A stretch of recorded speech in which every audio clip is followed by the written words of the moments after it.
The following video is one in a series on spiritual resilience training, a non-religious view of personal values and their dynamics with others. The contents reflect a variety of principles and practices of systems theory and relational counseling for team building and family resilience.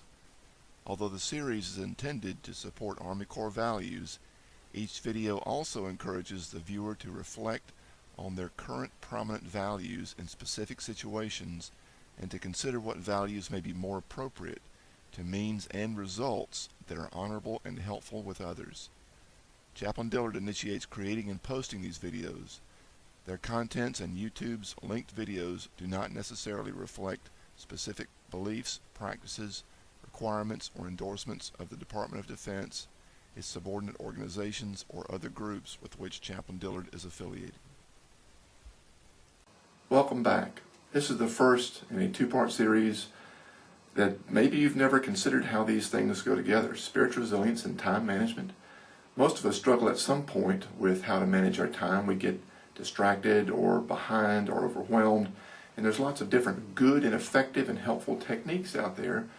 But in these two videos, I want to help us go deeper and think about some of the values and beliefs that, when neglected or distorted, can slow us down. For example, the first one that comes to my mind is a sense of or desire for secure attachment.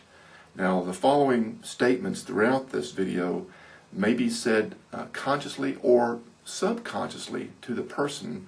They probably will not be stated out loud, although they might, but this is the underlying value or belief of a person who may be struggling with time management. Take a listen. I must take the time to do this perfectly, or I am nothing to them. Will others accept me if I turn in less than perfect work? And so they're spending more time trying to get it just right because they're afraid they'll be rejected if it's not just the way they believe others need it from them. This can come from being raised in a very distant or harsh family. And when I say distant, I don't mean geographically dispersed, but they don't talk to each other at home. Or when you do, you get blasted or disrespected or blown off. So somebody who really craves secure attachment is because they've not experienced it growing up, and now they're hoping to get it through work, and they may have struggles with their time management because they really want to make this something that will achieve for them secure attachment. And it's an ongoing struggle that really cannot be satisfied in work, but it's a void or a hurt that they have within them. A second example of this would be the statement, I want everyone to like me so I can't say no to anything. Same issue of secure attachment, but a different manifestation. Not being able to focus on their work, but accepting work from other people. Now, I'm talking about work in the sense of a job, but could be family responsibilities. Maybe a sibling is accepting their other siblings' chores because they want to be pleasing in the parents' eyes. Somebody who's on the softball team and they're trying to play left field and center field because they want the coach to accept them, and the center fielder is slacking, and the center fielder knows that the left fielder will play both positions or try and let them take their responsibilities. It's the same issue, again, a desire for secure attachment, and so they can't say no to anything. A third example of this same struggle might be, I have to pull my weight alone, or I'll prove that I don't really belong here. If I ask for help, in other words, you'll see that I'm really not worth the attachment, I'm not worth the relationship, so I'm struggling to do this all by myself, so you can see that I really belong as part of this team. All of these are struggles or desires for a stronger sense of their own attachment to the work team, to the family, to the softball team, whoever it is. Here's some suggestions of how to deal with this or be helpful to this desire. We need to make sure we promote good relationships at work and support healthy relationships with their family. Now again, I'm primarily thinking of work, but this has broad applications. We cannot make work relationships their primary sense of attachment. There's many reasons for that. they're only with us a few hours a day and not on the weekends. And when they leave that job, did they leave their sense of attachment? We need to promote healthy relationships at work so that people feel accepted and they can be open with us about what's going on inside of them, and it feels like a welcoming place to work. But we also need to support those primary relationships at home with their spouse, their kids, their best friend, to make sure they have time to build those relationships, and that we're not forcing them to work through lunch, we're not making them come in early or stay late or work on weekends or answer every call that is really kind of peripheral or superficial after hours. We need to make sure that we support those relationships, not just with time, but also resources. If there's workshops, we can get them to counseling, our own advice, or our own modeling our own relationships that may be healthy. Many, many ways that we can help them grow in their attachment, secure attachment as appropriate.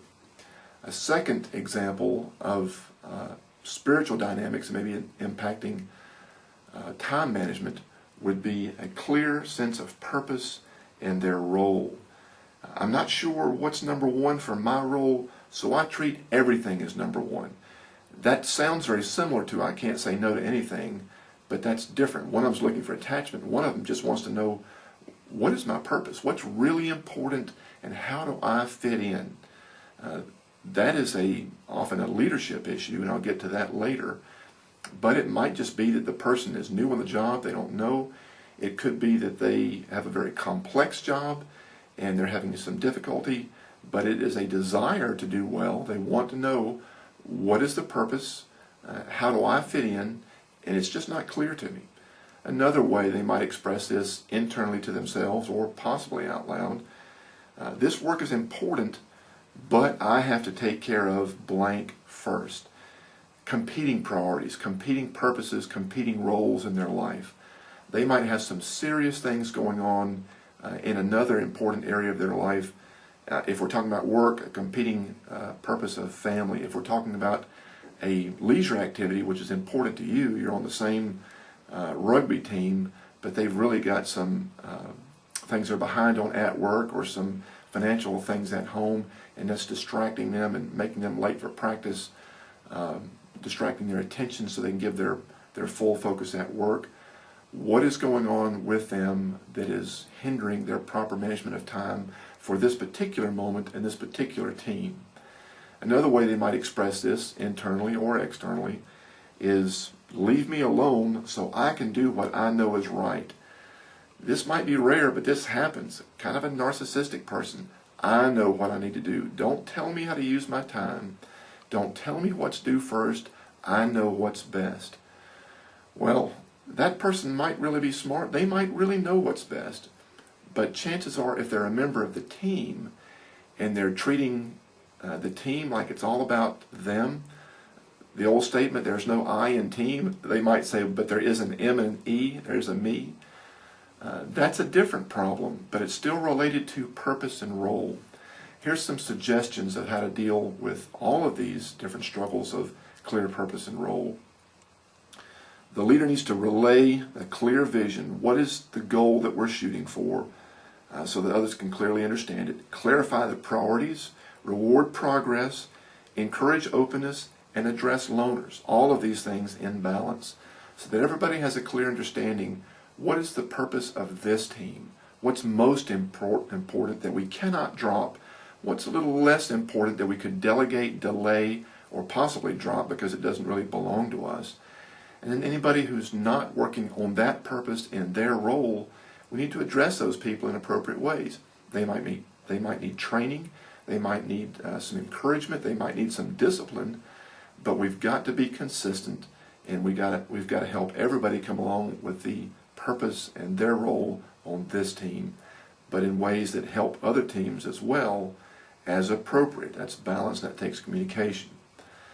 We're going to pause here because this could otherwise be a very long video, but I encourage you to come back next time as we continue this subject of spiritual resilience and time management. Hope that's been helpful to you, and I hope to see you next time. At the release date of this video, I am stationed with Research Development and Engineering Command, RDECOM, at Aberdeen Proving Ground, Maryland. Because the majority of our personnel are in this area, I spend most of my time here. I do, however, travel to our distant units based on command priorities and budget. I place these videos on YouTube for broad visibility to Army personnel and their families, but I hope the videos will be helpful to others too.